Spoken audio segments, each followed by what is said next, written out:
శాఖలు మార్చండి. ముఖ్యమంత్రి అధిష్టానానికి ముగ్గురు మంత్రులపైన ఎమ్మెల్యేలు కంప్లైంట్ చేస్తున్నారట. కలిసేందుకు వెళితే అవహేళనగా మాట్లాడుతున్నారట.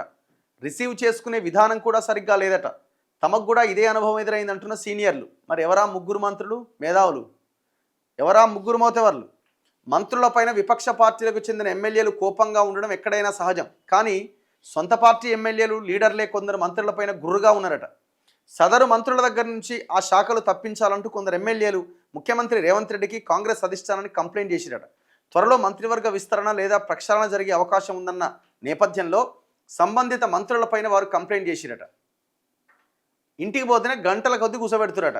తమ నియోజకవర్గంలోని సమస్యల పరిష్కారానికి సదరు ముగ్గురు మంత్రుల వద్దకు వెళితే రిసీవ్ చేసుకునే విధానం కూడా సరిగ్గా లేదట.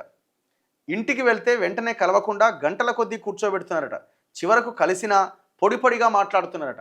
అందులోనూ అవహేళన మాటలు ఎక్కువగా ఉంటున్నాయట.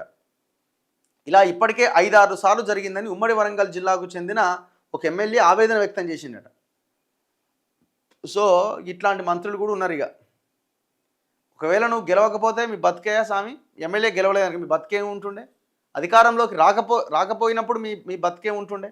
మరి పదవి వచ్చినప్పుడు పద్ధతిగా పనిచేయాలి కదా.